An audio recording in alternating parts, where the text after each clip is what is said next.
Jumpa kembali di MTD Journey Inspiration of Life. Pagi ini saya coba mau sharingkan teman-teman dengan temanya makna kebangkitan adalah pengampunan dosa dan menerima firman Tuhan serta Roh Tuhan sebagai pengganti tradisi dari kuasa Tuhan dapatkan surga. 1 Petrus pasal 1 ayat 3 sampai 12 dan 1 Petrus pasal 1 ayat 13 sampai 25 teman. Nah, maksudnya makna dari kebangkitan teman, khususnya di momen-momen Paskah gitu bagi orang Nasrani, seolah-olah kebangkitan itu kesannya itu yang saya khawatir itu terkesan hanya sebagai tradisi saja teman, sebagai liturgi saja gitu, sebagai ritual saja gitu. Dan bahkan firman katakan dari semula jangan-jangan ini terkait dengan ada istiadat dan tradisi leluhur kita teman-teman. Jadi banyak sekali kebangkitan Paskah ini dimaknai hanya sebatas dari makna perayaannya teman, makna liturgisnya, makna ritualnya, makna dari adat dan istiadat tradisinya saja teman. Sebenarnya kan makna dari kebangkitan Paskah ini sebenarnya bukan cuma untuk perayaannya teman. Yang paling penting itu bagaimana caranya kita tahu bahwa makna dari kebangkitan itu adalah kaitannya dengan kita sendiri teman, dengan hidup kita gitu. Maksudnya Tuhan Allah mengutus Nabi Isa ke dunia ini, tujuannya itu kan bagaimana saat Nabi Isa dibangkitkan gitu, mengalami kebangkitan, itu kita ini jadi akhirnya bisa meninggalkan tradisi nenek moyang atau leluhur kita yang belum tentu mengandalkan Tuhan benar. Nah, Tuhan Allah utus Nabi Isa itu adalah untuk bisa bagaimana merubah cara-cara lama kita yang tidak punya panutan, yang tidak punya dasar gitu. Ya tokoh siapa yang bisa dipegang untuk bisa mengajar, untuk bisa menuntun, membimbing kita masuk ke dalam rangkaian kehendak Tuhan, yakni target keselamatan akhirat. Itu siapa gitu. Nah, ini kalau dari sisi Nasrani, ya Tuhan Allah utus yang namanya Nabi Isa. Bisa saja teman-teman kalau secara Muslim Tuhan Allah utus Nabi Muhammad. Secara Konghucu bisa nebus bisa utus Nabi Konghucu atau Konfusius itu gitu. Atau bisa juga secara Buddha bisa utus Siddhartha Gautama dan lain-lain teman-teman. Yang jelas mereka ini adalah nabi-nabi yang sebagai panutannya kita teman-teman. Tapi karena saya basicnya dari Nasrani, sehingga saya coba mengupas lebih dari sisi Nasraninya, karena saya tidak menguasai dari sisi agama lain teman. Kalau dari sisi Nasrani yang saya tahu di pengertian saya seperti itu, bahwa makna kebangkitan dari Paskah ini jangan cuma sekedar dilakukan oleh seperti nenek moyang kita, tradisi adat istiadat kita, atau mungkin orang tua kita yang hanya melakukan sebatas liturgi dan formality aja gitu, liturgi atau mungkin juga jadi ya ritualnya gitu, seperti itu gitu. Nah, akhirnya nanti kita kalau sampai makna kebangkitan ini hanya berarti seperti itu, ya tidak beda dengan orang merayakan hari ulang tahun teman. Bagaimana setiap tahun kita merayakan hari ulang tahun, berarti setiap tahun kita merayakan kebangkitan kebangkitan Nabi Isa ini gitu. Nah, sebenarnya Tuhan memberikan contoh apa yang terjadi Nabi Isa itu kan seolah-olah kan dicerminkan kita bagaimana gitu. Ya kalau Nabi Isa dibangkitkan, apakah kita juga dibangkitkan gitu. Nah, ini yang mesti makna yang sebenarnya harus seperti ini teman. Bagaimana caranya memaknai bahwa kebangkitan itu bukan dari makna perayaan kebangkitan Paskah itu, tapi bagaimana kita bisa sadar mengkoreksi diri bahwa apakah kita sudah bangkit gitu. Ya, kenapa? Karena Tuhan Allah sudah benar-benar mengorbankan Nabi Isa itu. Pertama, jelas teman-teman, untuk kita mendapatkan pengampunan dosa, dengan arti kata Nabi Isa sebagai penebusnya. Kalau penebusnya itu tidak beda dengan kita, dalam arti kata Nabi Isa itu kalau tidak kudus, tidak suci gitu, rasanya bagaimana Nabi Isa bisa tebus kita teman? Kan nggak bisa. Jadi Nabi Isa itu adalah manusia yang tidak berdosa, yang dipakai oleh Tuhan Allah menebus kita yang berdosa teman. Kalau tanpa ada Nabi Isa di Nasrani, tidak mungkin teman-teman kita bisa mendapatkan pengampunan dosa gitu. Tidak mungkin yang namanya Nabi Isa menjadi penebus dosa. Itu yang pertama teman. Jadi bagaimana Nabi Isa itu dimaknai adalah yang menebus dosa kita sehingga dosa kita diampuni. Itu yang pertama, makna kebangkitan itu harusnya seperti itu bagi kita teman-teman. Bukan ritual, bukan liturgi gitu yang dirayakan. Boleh-boleh saja merayakan peringatan misalnya kebangkitan dari Nabi Isa di dalam momen Paskah itu. Boleh-boleh aja teman-teman. Tapi kan bukan makna yang sejati. Yang sebenarnya itu seperti itu. Makna yang sejati itu yang pertama itu bagaimana kita mendapatkan pengampunan dosa karena penebusan dosa dari Nabi Isa yang diatur oleh Tuhan Allah itu gitu. Nah, kita kan mesti manfaatin penebusan dosa Nabi Isa ini demi pengampunan dosa kita untuk bisa jadi mungkin masuk ke dalam surga, teman. Itu satu syarat yang paling utama. Kalau Nabi Isa tidak menebus kita dari dosa kita, kita udah terhalang. Belum apa-apa kita sudah tidak bisa masuk ke dalam surga. Tapi setelah kita mendapatkan penebusan, pengampunan dosa dari Nabi Isa, secara Nasrani itu berarti kita punya peluang, teman, untuk bisa masuk ke dalam surga seperti yang Tuhan rancang dan kehendaki. Nah, langkah berikutnya, teman, Nabi Isa ini istilahnya waktu diutus Tuhan Allah dalam kondisi hidup, dia itu menjadi firman yang hidup. Dia mengajarkan firman itu secara perkataan langsung, dengan ucapan langsung, teman-teman. Itu yang dilakukan oleh Nabi Isa sebagai utusan dari Tuhan Allah. Bagaimana menyampaikan firman Tuhan Allah, perintah peraturan firman Allah, janji-janji Tuhan Allah, rancangan dan kehendak Tuhan Allah dalam bentuk perkataan diucapkan, teman-teman. Tapi setelah Nabi Isa wafat, ya otomatis kita yang berikutnya Nabi Isa atur menjadi bukan diucapkan tapi ditulis gitu. Jadi Nabi Isa sudah atur murid-muridnya, apa yang diperkatakan oleh Nabi Isa itu ditulis di dalam kitab suci ini, teman. Kitab suci sampai ini hari kita ada gitu. Nah, kitab suci ini, zamannya kita bisa membaca kitab suci ini adalah zaman yang sangat menguntungkan kita, teman-teman. Karena tokoh-tokoh kitab suci di Perjanjian Lama itu beda, teman-teman. Beda dengan kita. Mereka itu hanya mengandalkan roh Tuhan dan iman mereka, tokoh-tokoh ini gitu, bisa berhasil. Nah, kalau kita double, teman, kita ini sudah bisa mendapatkan firman Tuhan yang tertulis itu, yang sudah benar-benar bisa menjadi peta kebenaran hidup kita gitu, teman. Tapi kalau tokoh-tokoh yang di kitab Perjanjian Lama itu belum punya itu, teman-teman. Jadi mestinya kita sangat diuntungkan karena kita sudah memiliki firman Tuhan yang bisa menjadi peta kebenaran hidup kita. Cuman sayangnya, teman-teman, sampai hari ini banyak orang yang berkeyakinan, kalau orang dunia ceritanya beda. Orang dunia nggak terlalu mikir ada Tuhan nggak Tuhan, ada firman atau nggak ada firman. Tapi orang berkeyakinan itu kan orang yang sudah percaya akan pribadi Tuhan, orang yang sudah percaya akan firman Tuhan, tapi ya tidak mengenal firman Tuhan, teman-teman, tidak mengenal pribadi Tuhan Allah dengan benar. Nah, berarti kan kacau gitu. Ada juga orang yang berkeyakinan itu sudah mengenal dan sudah mengenal, teman-teman, tapi tidak mengerti gitu. Kenapa tidak mengerti? Karena tidak menghidupkan roh Tuhan yang untuk bisa memberitakan kebenaran firman Tuhan dari hikmatnya Tuhan, dari pikiran rasa kehendak Tuhan gitu. Itu mestinya roh Tuhan dihidupkan. Tapi kalau manusia sudah mengenal tapi tidak menghidupkan roh Tuhan, akhirnya timbulnya, teman-teman, pengertian firman Tuhan itu dari hikmatnya si manusia itu sendiri, ya bisa dari pikiran perasaan kehendak si manusia itu sendiri, atau maksimalnya ya bisa dari pikiran perasaan kehendaknya rohani atau rohaniawannya, teman.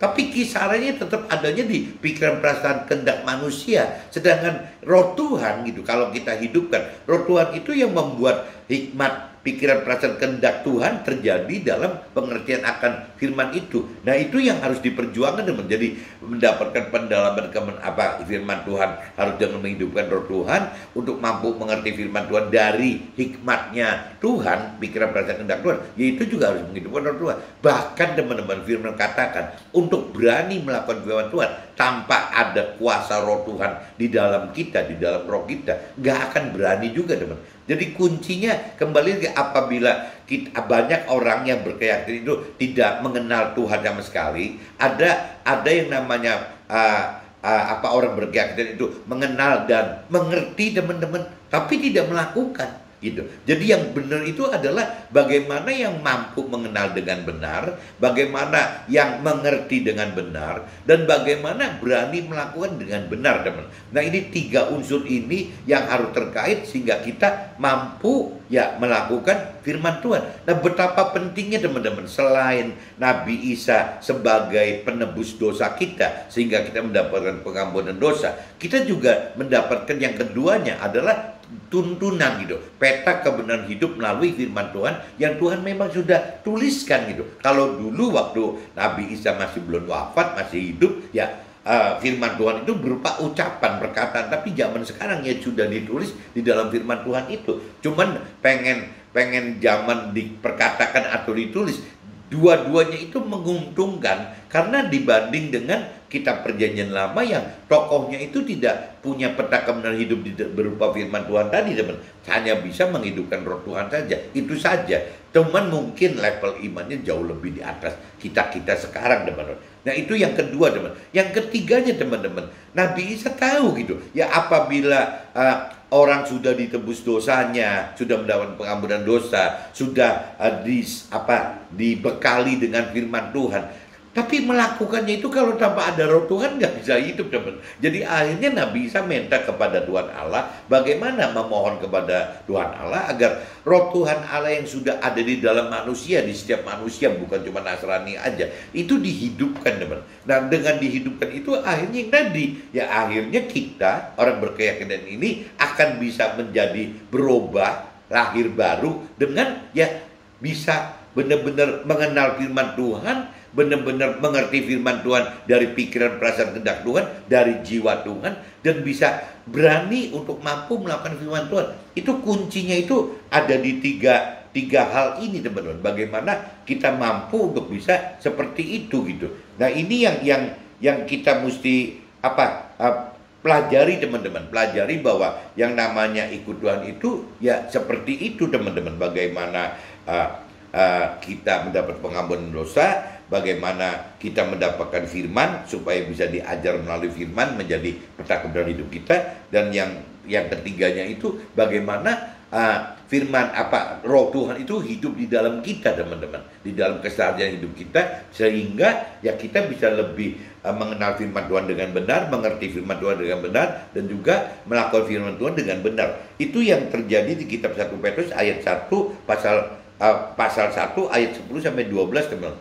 Nah, kalau kita berlanjut ke 1 Petrus pasal 1 ayat 13 sampai 16, teman-teman, mencapai keselamatan kekal dalam surga itu butuh yang tadi, teman-teman, butuh hidup tidak berdosa dengan cara lakukan firman Tuhan gitu. Itu syaratnya gitu. Jadi bagaimana caranya kalau kita ingin mendapat keselamatan kekal, bagaimana caranya kita bisa hidup itu dengan tidak berdosa gitu, dengan cara melakukan firman Tuhan dan hidup kudus, ya, dengan cara memisahkan diri dari kehidupan duniawi. Bagaimana kita membunuh nafsu-nafsu duniawi kita, teman-teman. Nah, meskipun untuk melakukan yang kedua, teman-teman, membunuh nafsu duniawi kita, nah kita ini akhirnya dianggap oleh dunia itu melakukan hal yang tidak wajar dan ya jadi bodoh gitu. Ya kenapa gitu? Kenapa kok harus dibunuh yang namanya hal-hal duniawi itu gitu? Ya kembali lagi, teman, targetnya itu beda gitu.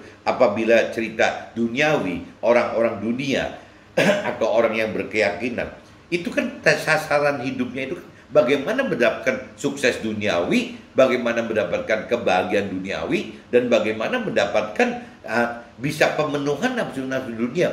Itu kan target-target orang duniawi seperti itu, teman. Kalau kita tidak memisahkan diri, kalau kita tidak coba hidup kudus seperti yang firman Tuhan perintah dan peraturkan, ya kita akan terjebak ke dalam kehidupan duniawi tadi, teman. Tidak bisa masuk ke dalam target dan rancangan Tuhan gitu, kehendak Tuhan yang dalam arti kata ya mencari keselamatan di akhirat di dalam surga, mencari kedamaian, damai sejahtera, hidup damai sejahtera di dalam surga. Bagaimana caranya bisa masuk ke dalam surga, bahkan bisa memimpin, mengatur, dan menjadi keluarga Tuhan di dalam surga. Itu rasanya tidak mungkin, teman-teman, apabila kita tidak berani melepaskan atau meninggalkan hal-hal nafsu duniawi tadi, teman, hal-hal daging tadi gitu. Itu yang kedua itu. Nah, yang ketiga, harus hidup taat sesuai perintah dan peraturan firman Tuhan sampai mati nafsu-nafsu duniawi kita. Nah, ini yang berat sekali ini, teman-teman. Kalau kita melihat apa yang terjadi di Nabi Isa waktu disalib gitu, ya Nabi Isa pun kan ada bergening gitu, ada tawar-menawar dengan Tuhan. Kenapa Tuhan mesti meninggalkan Nabi Isa di kayu salib dan segala macam itu? Kenapa Nabi Isa mesti mengalami kesalipan, penyalipan di kayu salib? Kenapa Nabi Isa mesti wafat gitu? Tapi pada akhirnya, teman-teman, yang namanya Nabi Isa itu dalam kondisi menderita gitu, ya tetap Nabi Isa taat kepada Tuhan Allah dengan mengatakan begitu, teman-teman, bahwa tapi ya biarin, ya terjadilah sesuai dengan kehendak yang Tuhan Allah anggap benar gitu. Nah, itu ketaatan, bukti ketaatan. Nah, kita juga sama, teman-teman. Nggak ada istilahnya tidak bukan cuma kita saja. Nabi Isa pun juga mengalami ya hal-hal penderitaan duniawi, teman, bukan tidak. Jadi semua orang yang ingin mendapatkan keselamatan akhirat, ya penebusannya harus seperti itu, teman-teman. Ya harus ada penderitaan gitu. Harus ada penderitaan di dunia ini ya untuk mengharapkan ya satu harapan yang baru yang ada di akhirat nanti, bukan di dunia ini, teman-teman. Nah, ini yang tidak mudah, teman-teman. Tidak mudah untuk bisa dilakukan gitu. Jadi jangankan kita gitu. Nabi Isa pun mengalami begitu. Tapi Nabi Isa buktikan bahwa dia itu benar-benar taat kepada Tuhan Allah dengan cara yaitu mengembalikan gitu rancangan kehendak Tuhan Allah di dalam hidupnya dia. Apakah Nabi Isa tidak bisa turun dari salib gitu? Sampai ada yang bertanya begitu. Rasanya untuk Nabi Isa mudah sekali, teman. Mudah sekali untuk Nabi Isa itu turun dari salib dan bahkan memerangi musuh-musuhnya waktu itu gitu. Mudah sekali gitu. Tapi kan kalau dia sampai melakukan seperti itu, akhirnya kan tidak terjadi, teman-teman. Apa yang Tuhan rancang kehendaki bagi kita melalui Nabi Isa itu tidak terjadi. Jadi memang Nabi Isa itu memang diciptakan oleh Tuhan Allah ya untuk menebus dosa kita, ya untuk bisa menjadi firman gitu, peta kebenaran hidup kita, dan menjadi kekuatan kita dalam melakukan firman Tuhan yang berbentuk roh Tuhan tadi, teman. Tanpa ada kematian Nabi Isa di kayu salib, ini nggak terjadi, teman. Ya, makna ini tidak terjadi. Nah, ini makanya kalau saya katakan makna dari kebangkitan Paskah ini, kalau bisa, teman-teman, tidak bisa cuman seperti diartikan hari pengulangan, hari perayaan aja. Jadi tahun ini ada perayaan kebangkitan atau Paskah. Nanti tahun depan ada lagi kebangkitan dan Paskah. 2 tahun lagi ada begitu. Kalau terus-menerus seperti itu, teman-teman, akhirnya yang makna dari kebangkitan Paskah tersebut hanyalah sebatas ya ritual saja, sebatas liturgi saja, teman-teman. Nah, yang sayang itu, teman, apabila mentor rohani dan rohaniawan tidak pernah menjelaskan makna yang sebenarnya, makna kebangkitan yang sebenarnya itu apa. Yang tadi saya katakan, makna kebenaran yang sebenarnya itu adalah bagaimana kita jadi tahu bahwa Nabi Isa diutus oleh Tuhan Allah untuk menebus dosa kita sehingga kita mendapat pengampunan dosa. Yang kedua, karena Nabi Isa turun ke dunia ini sebagai utusan dari Tuhan Allah memberitakan firman Tuhan, kebenaran firman Tuhan, biar dalam bentuk perkataan, ucapan saat masih hidup dan saat tertulis gitu, firman Tuhan secara tertulis saat sudah wafat. Nah, itu bagi kita orang gitu ya, era-eranya kita orang mengalami firman Tuhan bukan yang diperkatakan oleh Nabi Isa, tapi firman Tuhan yang sudah ditulis oleh Nabi Isa. Nah, itu kan kita sudah dapat itu, teman. Itu lebih bagus daripada tadi saya katakan orang-orang tokoh-tokoh di kitab perjanjian lama yang tidak mendapatkan peta kebenaran hidup itu gitu. Nah, yang ketiganya, teman-teman, Nabi Isa, dari pengalaman Nabi Isa di dunia gitu, di sini diutus di dunia ini, ya akhirnya Nabi Isa mohonkan kepada Tuhan Allah bahwa harus, kalau kita mau menyelamatkan manusia, tidak ada cara lain, teman-teman, selain diampuni dosanya, selain dibekali dengan firman, kebenaran firman hidup gitu sebagai petanya, dan juga harus ada kompas kehidupan sebagai kuasa yang menuntun sampai nyampe ke, yaitu peta kebenaran hidup itu sampai mencapai surga, teman-teman. Karena itu target utama dari Tuhan Allah itu bagaimana kita mendapatkan keselamatan akhirat di dalam surga, mendapatkan damai sejahtera di dalam surga. Ya bagaimana untuk kita bisa tinggal di dalam surga? Dan bahkan bagi orang yang diundang,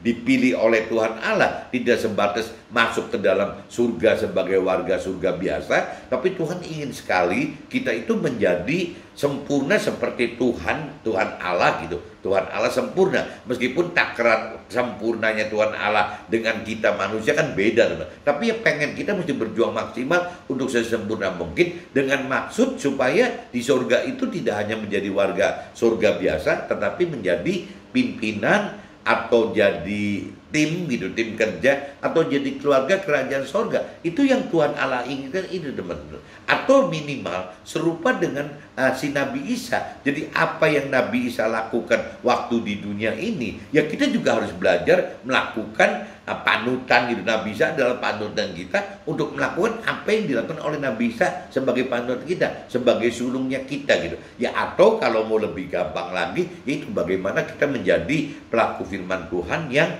militan itu, yang total gitu. Nah itu yang Tuhan inginkan seperti itu, benar-benar. Tapi ya kembali lagi, mudah-mudahan dengan saya coba sharing 1 Petrus pasal 1 ayat 13-16, teman-teman bisa nangkep bahwa makna dari kebangkitan Paskah itu bukan perayaan seperti perayaan pesta pada umumnya gitu, yang akan diulang tiap tahun, tapi bukan itu, teman. Jadi mestinya setiap tahun itu apabila kebangkitan Paskah itu datang dalam hidup kita gitu, ya kita justru mesti mengkoreksi diri sampai seberapa jauh gitu, yang sampai seberapa jauh kita sudah mengenal, mengerti akan firman Tuhan dan melakukan firman Tuhan gitu. Itu yang mesti kita koreksi diri, bukan cuman kita nggak peduli, penting pestanya aja gitu, pesta perayaannya. Dan itu banyak, teman-teman, orang lakukan itu banyak sekali. Karena ya saya pikir saya bisa ngomong seperti ini pun ya bukan karena mentor rohani atau rohaniawan yang mengingatkan saya bahwa makna kebangkitan Paskah itu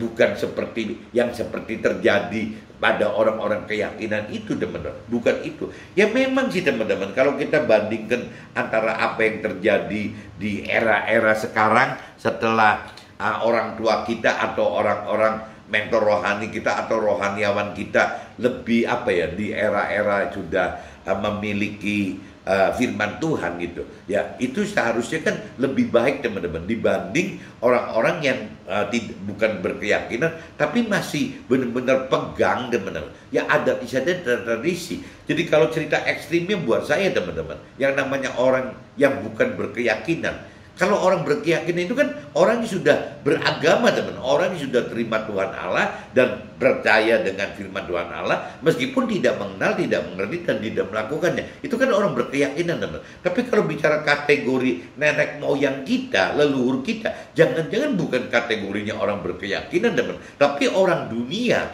Orang dunia itu tidak terlalu mikir soal Tuhan dan firman Tuhan. Orang dunia itu hidup dari adat istiadat apa yang terjadi di leluhur mereka gitu. Jadi kalau bicara orang tua kita masih bukan orang berkeyakinan, ya masuknya mungkin orang dunia yang mereka mengandalkan klasifikasi jadi kakek neneknya. Kalau kita urut dari kita, berarti orang tua kita ke kakek nenek kita ke buyutnya mungkin gitu. Buyutnya itu ya terus akhirnya nenek moyang atau leluhur kita.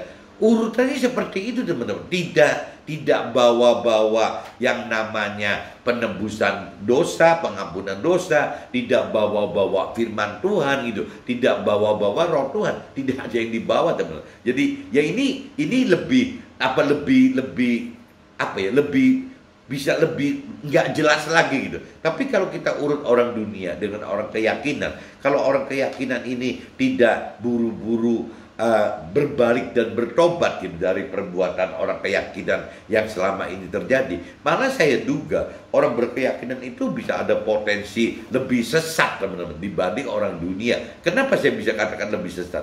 Karena benar-benar menyimpang dari firman-firman, perintah-perintah firman Tuhan. Mereka hidup itu ya sudah cuman sekedar percaya di mulut saja gitu, percaya pribadi Tuhan Allah, pribadi firman Tuhan Allah, cuma percaya itu aja, tapi tanpa mengenal, mengerti, dan melakukan firman Tuhan, berarti kan ada resiko lebih besar tergelincir masuk ke dalam kebinasaan kekal di dalam neraka. Tapi kalau orang dunia kan beda, teman-teman. Orang dunia itu kan tidak merasa, tidak berpikir bahwa dia itu sudah mengenal Tuhan Allah dan firman Tuhan Allah, sehingga waktu satu saat mereka berbalik dan bertobat bisa lebih selamat, teman-teman, dibanding orang yang berkeyakinan. Nah, ini saya benar-benar sedih sekali apabila keluarga saya atau teman saya masuk ke dalam kelompok orang berkeyakinan. Dan hukumnya, teman-teman, karena kita sudah ngaku bahwa kita berkeyakinan, sudah mengenal, mengerti akan pribadi Tuhan Allah dan firman Tuhan Allah, berarti penghukuman kita nanti setelah kita meninggal dunia masuk ke dalam penghakiman dan penghukuman, pengadilan di dalam akhirat nanti oleh Tuhan Allah, kita kena kategorikan orang yang sudah mengenal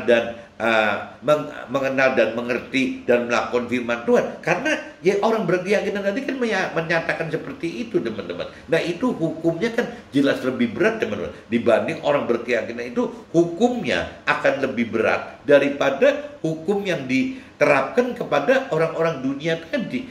Rasanya begitu. Jadi ada kemungkinan malah orang dunia bisa masuk ke dalam surga gitu, meskipun dengan kelas-kelas yang rendahan saja. Tapi orang-orang berkeyakinan malah bisa ada kemungkinan masuk ke dalam neraka. Kemungkinan kecil untuk masuk ke dalam surga itu kecil itu. Kenapa? Karena balik lagi, judgment-nya, penghukuman Tuhan Allah di dalam penghakiman di dalam sana, pengadilan sana gitu, ya menggunakan hukum-hukum yang berdasarkan firman Tuhan, bukan menggunakan hukum-hukum yang berdasar yang tidak mengenal firman Tuhan gitu. Orang dunia pasti akan dihukum dengan cara adil dan bijaksana oleh Tuhan gitu, ya dengan cara bukan aturan hukumnya firman Tuhan. Tapi bagi orang yang berkeyakinan ada kemungkinan begitu, benar, dihukum dengan ya dasar firman-firman Tuhan Allah. Nah, kita nanti dinilai jadi dosanya lebih banyak, teman-teman, daripada orang dunia.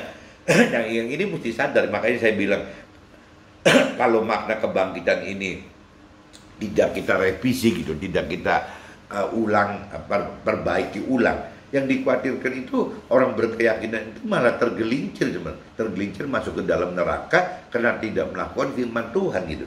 Ini yang saya sangat khawatirkan untuk teman-teman dan keluarga saya itu seperti ini, sehingga saya coba memberanikan membuat vlog semacam ini gitu, seperti ini gitu. Meskipun saya membuat vlog seperti ini ada resiko, teman-teman, ya dikomplain, apa dikomentari negatif atau positif oleh mentor rohani dan rohaniawan yang memang sewajarnya mereka harusnya lebih tahu daripada saya, teman. Terus saya pengusaha, kalau mereka mentor rohaniawan nanya tentang usaha, mungkin saya loh yang memang mesti punya tugas tanggung jawab yang mampu mengajarkan dan menuntun mereka gitu. Tapi kalau bicara urusan rohani, tangan terbalik, teman-teman. Mestinya mentor rohani dan rohaniawan yang bisa mengajar dan memimpin saya ke arah urusan rohani tadi. Nah, cuma kalau saya lihat sampai ini hari, sampai saya setua ini gitu, kok tidak ada yang meributkan ini? Kenapa jadi saya mesti ributkan ini gitu? Ya apa sih? Mungkin ada yang meributkan ini, tapi nggak banyak gitu, teman. Jadi minoritas gitu.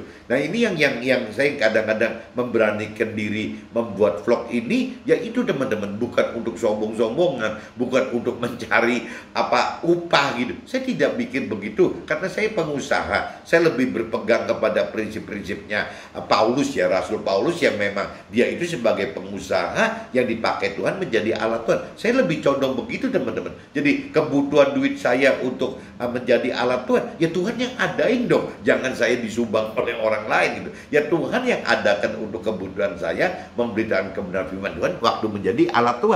Itu, teman-teman, yang saya harapkan bantuan dari Tuhan itu seperti itu. Saya tidak pernah mengharapkan bantuan daripada manusia gitu. Sehingga saya waktu membuat vlog ini dengan pengertian saya, kadang-kadang saya tidak terlalu memikirkan nanti mentor rohani saya tersinggung nggak, rohaniawan saya tersinggung atau tidak. Saya mengharapkan mereka mentor rohani dan rohaniawan yang lebih menguasai urusan rohani Harusnya kalaupun saya salah, ya tolong dimaafkan dan dibimbing sayanya. Tapi kalau saya memang dianggap benar, ya ayo dong, bagaimana caranya pengajarannya dirubah gitu, supaya bisa benar-benar teman-teman dan keluarga saya terselamatkan teman-teman. Karena fungsi, ya memang si firman Tuhan katakan bahwa untuk dasar-dasar firman Tuhan itu, mentor rohani dan rohani itu pegang peran teman-teman. Tapi waktu kita, si umat jemaatnya sudah lebih mengenal teori firman Tuhan, harusnya di firman Tuhan katakan, kita itu harus mencari pengajar kita yang sifatnya private sekali, yaitu Roh Tuhan itu teman. Kalau Roh Tuhan dihidupkan, itu private karena masing-masing orang memiliki satu Roh Tuhan teman. Nah itu yang bisa 24 jam, itu all out untuk kita. Nah itu yang bisa membuat kita jadi militan teman. Karena Roh Tuhan itu yang akan mengajar, menuntun kita sampai mengenalkan gitu arti firman Tuhan dari hikmatnya Tuhan gitu, dari pikiran perasaan tentang Tuhan, dari jiwanya Tuhan. Bahkan Roh Tuhan itu mengguide kita, menuntun kita, membimbing kita, memberikan kekuatan kepada kita saat kita melakukan firman Tuhan. Nah itu jadi sempurna sekali gitu apabila kita memiliki Roh Tuhan, tidak cuma berhenti memiliki mentor rohani atau rohaniawan. Banyak loh teman-teman orang-orang yang berkeyakinan itu malah jadi menyembah-nyembah yang nggak tahu, mungkin nggak se-ekstrem itu. Jadi tetap menggantungkan hidupnya itu, hidup rohaninya kepada mentor rohani dan rohaniawan. Saya pikir ya dosanya mentor rohani dan rohaniawan apabila membiarkan sampai umat dan jemaatnya seperti itu gitu. Kenapa? Loh, ya pasti nggak masuk ke dalam surga gitu. Karena mereka bukan mengadakan firman Tuhan dan Roh Tuhan, tapi mengadakan mentor rohani gitu dengan teori-teori rohaninya. Kalau mentor rohani dan rohaniawan tahu gitu, ya arti kebenaran firman Tuhan yang benar, dia nggak berani teman. Dia pasti nggak berani untuk bisa menjadikan sosok mentor rohani atau rohaniawan mereka itu gitu, sebagai panutan seperti firman Tuhan. Itu kan kacau sekali teman. Itu biasanya mentor rohani yang jadi salah kaprah. Yang saya khawatir seperti itu gitu. Mudah-mudahan tidak ada mentor rohani atau rohaniawan seperti itu gitu.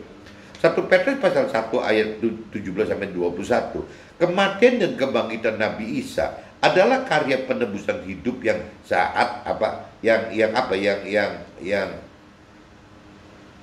sia-sia. Jadi kematian dan kebangkitan Nabi Isa adalah karya penebusan hidup yang sia-sia dari cara hidup kita yang lama, yang kita warisi dari leluhur kita, sehingga penebusannya menjadikan kita percaya kepada Tuhan dan iman serta berpengharapan kita hanya tertuju kepada Tuhan saja. Nah ini maksudnya penebusan ini teman-teman, penebusan dari Nabi Isa yang diutus oleh Tuhan Allah ini akan menjadi sia-sia apabila kita tidak manfaatkan, kita tidak mengerti, kita tidak mempunyai makna bahwa arti kebangkitan Tuhan ini apa. Kalau kebangkitan itu kan pasti dimulai dengan kematian teman-teman. Jadi kalau misalnya kematiannya Nabi Isa sudah terjadi, kebangkitannya sudah terjadi, tapi tidak kita manfaatkan. Nah berarti kan ujungnya kan buat apa Nabi Isa mesti mati gitu, ya mesti menebus dosa kita. Kenapa? Ya ini balik lagi. Jadi maknanya itu bahwa ya diingatkan di kitab 1 Petrus pasal 1 ayat 17-21 itu, ya kita jangan sia-siakan pengorbanan Nabi Isa yang sudah terjadi gitu. Ya dia itu yang tadi dikatakan 3 tadi kan, menebus dosa kita, ya dia menjadi firman untuk kebenaran hidup kita, peta kebenaran hidup kita, dan dia menjadi kompas gitu. Roh Tuhannya menjadi kompas. Nah, ini jangan disia-siakan. Jangan sampai kita tidak mendapatkan hal ini, teman-teman. Nah, ini kalau kita sampai tidak mendapatkan hal ini, akhirnya kita tidak bisa masuk ke dalam rancangan dan kehendak yang Tuhan rancang dan kehendaki untuk kita. Kita tidak bisa mempunyai iman dan pengharapan gitu. Ya percaya kepada Tuhan gitu. Ya kita hanya hidup tertuju kepada Tuhan saja. Itu yang tidak bisa kita dapatkan teman, apabila ya kita sia-siakan penebusan kebangkitan dari si Nabi Isa ini gitu. Jadi teman-teman mesti sadar bahwa ada 3 yang kita peroleh dari kebangkitan Nabi Isa ini yang tidak boleh kita sia-siakan teman. Pengampunan dosa kita harus manfaatkan. Bagaimana caranya kita melakukan firman Tuhan gitu. Karena Nabi Isa itu korban ke dunia itu dengan menciptakan firman Tuhan gitu, yang secara tertulis gitu. Nah, bagaimana caranya menghidupkan roh Tuhan agar firman Tuhan itu bukan berarti logos, tapi bagaimana berarti rema. Kalau firman Tuhan berarti logos itu biasanya dilakukan oleh ahli Taurat atau orang Farisi, teman, atau mentor rohani atau rohaniawan yang tidak menghidupkan roh Tuhan gitu. Jadi akhirnya firman-firman Tuhan itu hanya apa? Jadi cukup dikenali dan dimengerti saja, tidak perlu dilakukan gitu.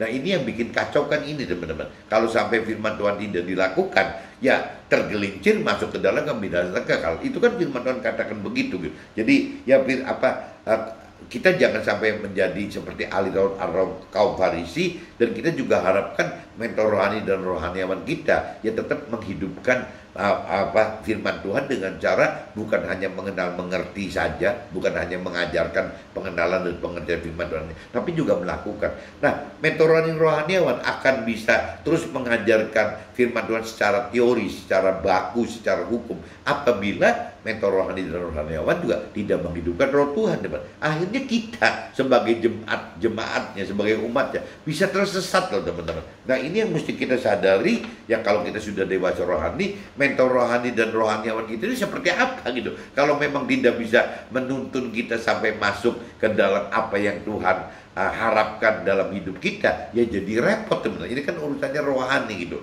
Ya kalau cerita kalau saya pedagang mobil, ya sudah, kalau tidak cocok ganti merek mobil masih bisa. Tetapi kalau cerita kita udah sesat dalam hal rohani, teman-teman, ya ketemunya bukan tuker mobil gitu, yang bisa keburu masuk ke dalam neraka, untuk tuker tambah masuk ke surga itu udah nggak mungkin, teman-teman. Kalau di mobil masih mungkin. Nah, ini jangan sampai kita kejebak ke dalam situ, teman-teman. Kitab 1 Petrus pasal 1 ayat 22 sampai 25. Penebusan Nabi Isa, kuduskan dan sucikan kita oleh ketaatan pada kebenaran firman Tuhan, karena kita telah dilahirkan kembali oleh firman Tuhan yang hidup dan kekal. Semua yang hidup dan segala kemuliaannya adalah sementara, karena pada mana ini di luar firman Tuhan, maksudnya itu, teman. Jadi semua yang hidup di luar firman Tuhan dan segala kemuliaan di luar Tuhan adalah sementara. Semua yang hidup dan segala kemuliaan di luar Tuhan adalah sementara, karena fana gitu. Tetapi firman Tuhan tetap karena kekal untuk selamanya. Inilah apa yang diperintahkan firman Tuhan bagi kita. Nah, ini yang benar itu seperti itu, teman. Jadi jangan sampai ya karena kita tidak memaknai firman Tuhan, kita tidak berpikir berperasaan dan berkehendak seperti yang dituliskan oleh firman Tuhan dari hikmat pikiran dan perasaannya Tuhan gitu. Ya, contohnya tadi makna dari kebangkitan Paskah ini bisa jadi nyeleweng, teman-teman. Jadi tidak seperti apa yang Tuhan rancang dan kehendaki dari semula gitu. Ya akan sia-sia sekali. Ya Tuhan mengorbankan Nabi Isa untuk menebus dosa kita, supaya kita mendapat pengampunan dosa, yang memberikan firman Tuhan sebagai peta kebenaran hidup kita. Kita juga tidak gunakan, teman-teman, karena kita tidak mengenal, mengerti dan melakukan firman Tuhan, dan kita tidak bisa menghidupkan roh Tuhan sebagai kompas kebenaran hidup kita, sebagai kuasa kebenaran hidup kita, teman. Nah, akhirnya yang tadi firman katakan sia-sia saja gitu. Ya Tuhan Allah mengutus Nabi Isa ke dunia ya untuk tiga hal tadi, karena kita tidak melakukan itu, teman-teman. Jadi ini yang maksud saya pagi ini saya sharingkan itu, ya seperti itu, teman-teman. Saya sampai tadi pagi pun berangkat ke kantor gitu, masih melihat ya itu, ya banyak sekali tempat ibadah yang merayakan kebangkitan Paskah ini hanya dalam bentuk perayaan-perayaan aja, teman-teman. Jadi saya bukannya senang melihat teman saya dan keluarga saya menghadiri perayaan Paskah tersebut, tapi saya malah sedih loh, karena mereka tidak mengenal arti yang sebenarnya, yang makna yang sebenarnya dari kebangkitan Paskah ini apa gitu. Ini yang saya lihat, kok jadi begini ya, kok padahal ada mentor rohaninya, ada rohaniawannya. Ya saya cuma ngeduga, ya mungkin karena mentor rohaniawan itu ya tidak dibebaskan untuk bisa hidup bersama roh Tuhan, teman. Ya memang agak susah, teman, kalau kita ngelihat roh Tuhan itu hidup di dalam kita, teman-teman. Kadang-kadang kalau kita bicara di liturgis gitu, kadang-kadang roh Tuhan itu kan sifatnya pribadi, teman-teman. Jadi istilahnya roh Tuhan itu kan maha hadir, berarti setiap manusia itu kan memiliki satu roh Tuhan masing-masing gitu. Setiap manusia itu memiliki Tuhan masing-masing 24 jam loh, teman. Nah, bagaimana caranya kalau kita memiliki roh Tuhan secara pribadi, bagaimana kita bisa berorganisasi gitu? Ya memang agak susah sih, teman. Ya beda ya kalau kita dalam organisasi duniawi gitu, ya masih kelihatan. Jadi misalnya kita mau masuk partai, atau kita mau masuk grup, atau kita mau masuk klub gitu, ya kan tetap ada ujungnya. Siapa sih pimpinan ujungnya gitu? Misalnya kalau pimpinannya ujungnya si A gitu, ya berarti kan si A itu tidak mungkin ya bicara A itu misalnya ada sampai golongan ke-7 misalnya, ya dari A itu ke golongan 1, A itu ke golongan 2, A itu ke golongan 3, 4, 5, 6, 7. Kan nggak mungkin, teman-teman. Karena si A ini tidak maha hadir. Jadi akhirnya A itu akan instruksi kepada nomor 2-nya, golongan yang kedua kan gitu. Kalau A itu ada di ujung sekali, ya misalnya bukan di golongan tapi di ujung, ya berarti A itu akan menyampaikan segala sesuatu itu mandatnya kepada golongan 1, teman. Golongan 1 akan menyampaikan ke golongan 2, golongan 2 akan menyampaikan ke golongan 3, dan selanjutnya sampai ke golongan 7 kalau memang ada levelnya 7 kelas gitu, 7 golongan gitu. Itu akan seperti itu, teman. Nah, kalau roh Tuhan kan bukan begitu, teman. Kalau roh Tuhan itu diibaratkan si A itu, roh Tuhan itu akan direct gitu ke semua orang yang di golongan itu, teman. Baik di golongan 1, 2, 3 dan sampai 7 itu.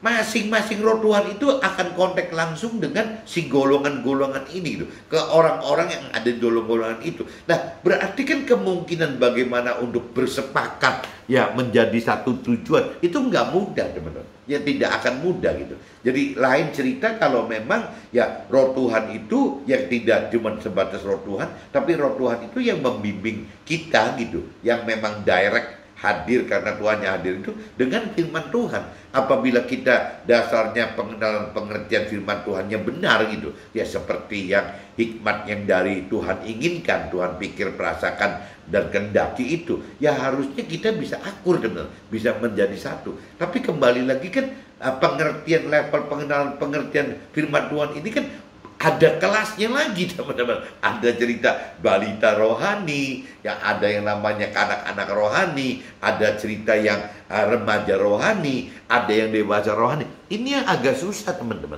Nah, kalau kita saring lagi, misalnya kita sudah masuk ke dalam semua dewasa rohani, ya memang konflik itu makin mengecil, teman-teman. Tapi kembali lagi karena Tuhan itu sifatnya maha hadir untuk kita masing-masing. Nah, kita juga jadi nggak segampang itu, teman-teman. Beda dengan partai politik gitu, partai atau misalnya komunitas atau klub atau semua ya, grup itu semua lebih mudah karena si A-nya itu nyata dan si A itu ngatur dasarnya dengan tahapan ke golongan-golongan di bawahnya. Tapi kalau bicara Tuhan Allah, roh Tuhan itu tidak bisa begitu, teman. Nah, ini jadi benar-benar harus ada hubungan pribadi gitu. Ya kalau urusannya pribadi kita dengan Tuhan, ya memang kalau bicara pakai akal sehat susah ya Tuhannya. Jadi kita bisa jadi pemberontak terhadap atasan kita. Ya itu bisa mungkin, teman. Tapi kembali lagi firman Tuhan katakan hal yang tidak mungkin bagi manusia ya bagi Tuhan itu ya mungkin saja gitu. Jadi balik lagi ya segala sesuatu itu memang kita mesti serahkan balik ke roh Tuhan ya, dengan parameter damai sejahtera di hati kita. Tuhan mau atur kita kemana gitu. Tanpa itu nggak bisa terjadi, teman-teman. Kalau saya kembali ke 1 Petrus ayat 3-4, kembali ke awal lagi gitu. Makna kebangkitan hidup bagi kita adalah lahir kembali dari kehidupan rohani kita dengan cara-cara lama leluhur kita yang hanya andalkan tradisi dan adat istiadat, dan dengan kebiasaan yang salah dari cara-cara orang yang berkeyakinan yang tidak mengenal dan mengerti serta tidak lakukan firman Tuhan sehingga dapat meleset dari surga yang Tuhan rancang dan kehendaki bagi semua manusia di dunia fana ini. Jadi maksud saya di kitab 1 Petrus ayat 3-4 itu kalau saya pertajam teman-teman, bahwa yang namanya kemungkinan kalau kita bicara kita sebagai mengenal firman Tuhan, mengerti firman Tuhan dari hikmat Tuhan, dan melakukan firman Tuhan dari hikmat Tuhan, itu akan ngadepin dua generasi. Bisa generasi leluhur kita yang memang pegangnya adat istiadat, tapi bisa juga teman-teman dari orang tua kita atau kakek nenek kita yang bukan pegang dari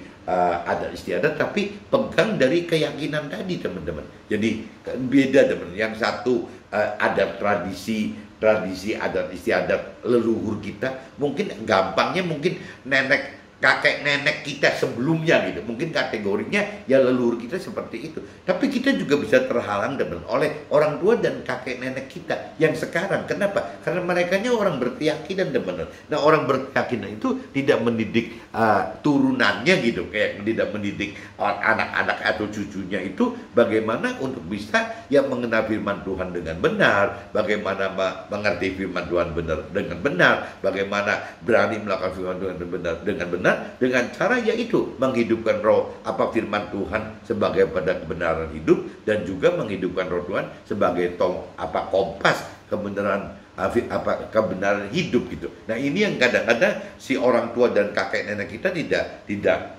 mengajarkan ini. Jadi dua-duanya sia-sia teman-teman.